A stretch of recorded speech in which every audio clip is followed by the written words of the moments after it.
Students, ये हमारी व्यावसायिक अध्ययन के चैप्टर नंबर 1 की क्लास है, व्यवसाय, व्यापार और वाणिज्य। कल हमने जो इसकी लास्ट वीडियो में पढ़ा था, पिछले लास्ट वीडियो में, तो वो उद्योग और उद्योग के जितने उसे भागों में बांटा गया है। तो हमने पढ़ा था प्राथमिक, द्वितीय और तृतीय उद्योग। इससे जो नेक्स्ट का टॉपिक है वो है आज का मेक इन इंडिया। ये भारत सरकार द्वारा 25 सितंबर 2014 में स्टार्ट की गई थी मेक इन योजना की पहल। एक योजना थी, इसमें क्या था, इसका जो मेक इन इंडिया का मतलब था कि अपने देश में निर्मित वस्तुओं का ही प्रयोग करना, यानी हमें अपने देश में ही ज़्यादा से ज़्यादा जो वस्तुएं हैं उनको ही बनाकर उनको ही यूज़ करना चाहिए। अब इसे विस्तार पूर्वक पढ़ते हैं मेक इन इंडिया। इन्होंने कहा है, देशीय और बहुदेशीय कंपनियों को भारत में निर्माण कार्य प्रोत्साहित करने हेतु भारत सरकार द्वारा 25 सितंबर 2014 को मेक इन इंडिया की पहल की गई। मेक इन इंडिया की पहल का मुख्य उद्देश्य अर्थव्यवस्था को 25 चयनित क्षेत्रों में रोजगार सृजन एवं कौशल को विकास को बढ़ावा देना था। यानी क्या था, यदि हम अपने ही देश में वस्तुओं का निर्माण करते हैं तो इससे क्या होगा, हमारे देश में रोजगार का सृजन होगा और कौशल विकास को बढ़ावा मिलेगा। यानी क्या होगा, हर एक व्यक्ति की डेवलपमेंट स्किल जो वो अच्छी बढ़ेगी।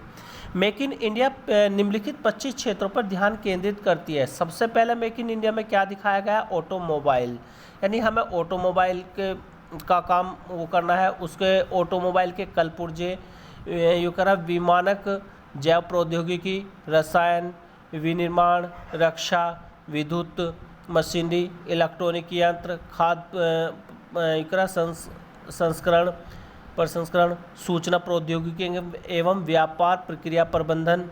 12वां है मीडिया एवं मनोरंजन, खनन, तेल एवं गैस, औषधि, बंदरगाह वह एवं जहाजरानी, रेलवे, नवीनीकरण ऊर्जा, सड़क एवं राजमार्ग, अंतरिक्ष एवं खगोल विज्ञान, वस्त्र एवं परिधान, तापीय शक्ति, पर्यटन एवं मेहमानदारी, कल्याण और चमड़ा उत्पाद। यानी क्या बताया, यानी मेक इन इंडिया निम्नलिखित 25 क्षेत्रों पर ध्यान केंद्रित करना था, यानी इन 25 क्षेत्रों में काम करना था।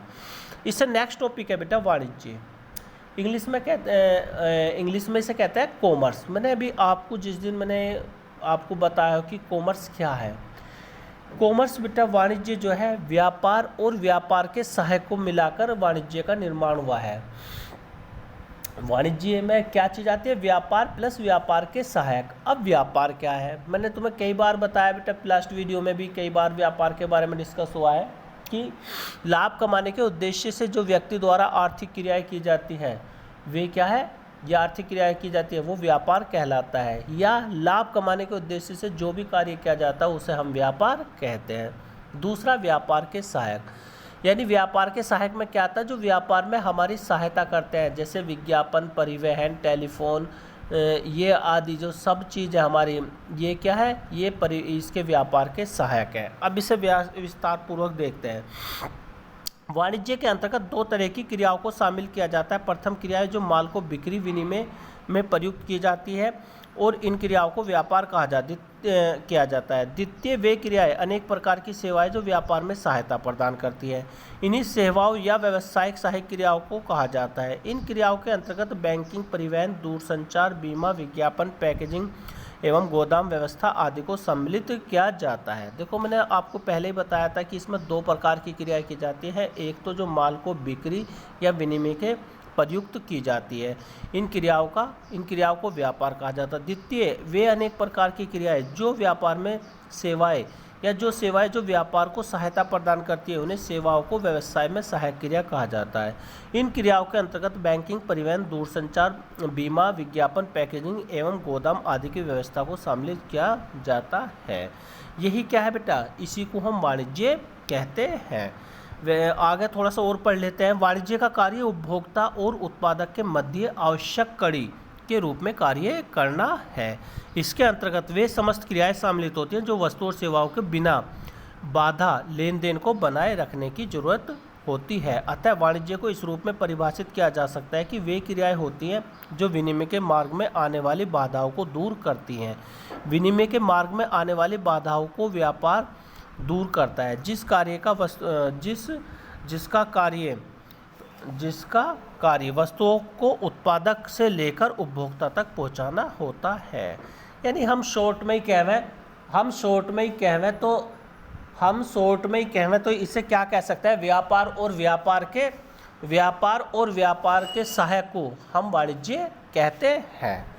नीचे इसमें दे रखा बेटा व्यापार। देखो अभी हम इस वीडियो में बता चुके हैं कि व्यापार क्या है। व्यापार जो है हमारा लाभ कमाने के उद्देश्य से जो भी क्रियाएं की जाती है वो व्यापार कहलाता है। देखो इसे आगे पढ़ते हैं व्यापार को विस्तार पूर्वक। वाणिज्य का अनिवार्य अंग, ये कह कि वाणिज्य का अनिवार्य अंग व्यापार है। इसका अर्थ बिक्री, हस्तांतरण, विनिमय से है। क्या बताया, बिक्री, हस्तांतरण, क्या तो बिक्री या हस्तांतरण या विनिमय से, यानी इन तीनों में ही वस्तुओं का लेन देन होता है। बिक्री करके पैसा आता है, हस्तांतरण करके हम कुछ ना कुछ बिजनेस करते हैं, या विनिमय के माध्यम से। यह निर्मित वस्तुओं का अंतिम उपभोक्ता को उपलब्ध कराता है। यानी व्यापार क्या करता है, किसी वस्तु को निर्माण करता है और जो उसका अंतिम उपभोक्ता है वहाँ तक उस वस्तु को उपलब्ध कराता है। वर्तमान समय में वस्तुओं का उत्पादन बड़े स्तर पर किया जाता है, परंतु उत्पादकों को अपनी वस्तुओं की बिक्री प्रत्येक उपभोक्ता को अलग अलग कर पाना असंभव कार्य। यह कार्य व्यापारी द्वारा किया जाता है। व्यापारी मध्यस्थ के रूप में व्यापार संबंधी क्रियाओं को करते हुए विभिन्न बाजारों में उपभोक्ताओं को वस्तु उपलब्ध कराते हैं। इस प्रकार व्यापार उत्पादक और उपभोक्ता संबंधी बाधाओं को दूर करता है। यदि व्यापार न होता तो बड़े स्तर पर उत्पादन संभव नहीं हो सकता था। आगे देखते हैं बेटा, इसमें आया व्यापार के सहायक। देखो मैंने बताया था कि व्यापार के सहायक में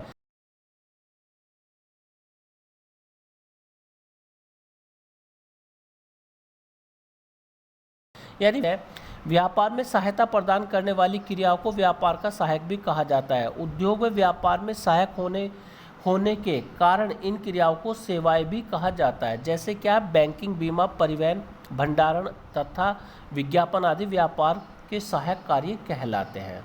देखो उन्होंने बहुत बढ़िया बताया कि व्यापार में सहायता प्रदान करने वाली क्रियाओं को व्यापार का सहायक भी कहा जाता है। उद्योग व व्यापार में सहायक होने के कारण इन क्रियाओं को सेवाएं भी कहा जाता है। जैसे यानी सहायता तो करते हैं, उन्हें सेवा भी कहा जाता है। जैसे बैंकिंग, बीमा, परिवहन, भंडारण तथा विज्ञापन आदि व्यापार के सहायक कार्य कहलाते हैं। बेटा यही होता है। अब इससे आगे इन्हें डीपली पढ़ लेते हैं। जैसे पहला पॉइंट आया परिवहन एवं संप्रेषण। देखो परिवहन जानते ही हो, जो ट्रांसपोर्ट होता है, जो हमारा जो ट्रांसपोर्ट होता है, जैसे ये जो यातायात के साधन होते हैं, ये सब क्या में आते हैं, ये परिवहन में आते हैं। अब इसे विस्तार पूर्वक देखते हैं। वस्तुओं का उत्पादन कार्य कुछ विशेष स्थानों पर किया जाता है। जैसे असम में चाय, गुजरात में तथा महाराष्ट्र में रुई, पश्चिम बंगाल और उड़ीसा में जूट, उत्तर प्रदेश और बिहार, महाराष्ट्र में चीनी आदि। परंतु इन वस्तुओं का उपभोग की आवश्यकता देश के सभी भागों में होती है। देखो उन्होंने बताया, दोबारा से पढ़ते हैं। असम में चाय, गुजरात महाराष्ट्र में रुई और पश्चिम बंगाल उड़ीसा में जूट, बिहार महाराष्ट्र और उत्तर प्रदेश में चीनी। ये राज्य जो हैं ये अपना उत्पादन इतनी ज़्यादा मात्रा में होता है यहाँ पर कि इनके राज्यों से भी बाहर इनको हमें भेजना होता है।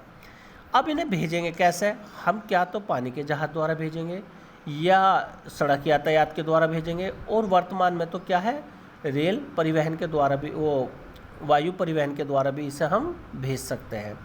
अब ये कह रहा है कि इसे देखते हैं, इन वस्तुओं को उनके उत्पाद होने वाले स्थान से दूसरे स्थान पर ले जाने के मार्ग में आने वाली बाधाओं को सड़क परिवहन, रेल परिवहन तथा तटीय जहाजरानी को दूर किया जा सकता है। परिवहन के माध्यम से कच्चा माल उत्पादन स्थान पर लाया जाता है और तैयार माल को कारखाने में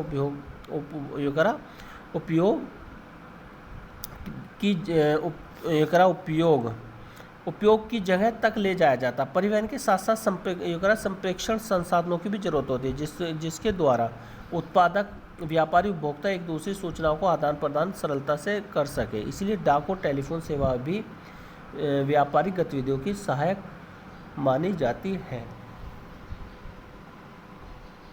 बैंकिंग एवं वित्त में देखते हैं बेटा। बैंक, देखो व्यापार में जब जितने भी लेन देन होते हैं वे काय के माध्यम से होते हैं। आज के समय में तो बैंक के माध्यम से ही सारे ट्रांजैक्शन का लेन देन हो रहे हैं, और पैसों की आवश्यकता पड़ती है तब भी हम बैंक को यूज़ करते हैं।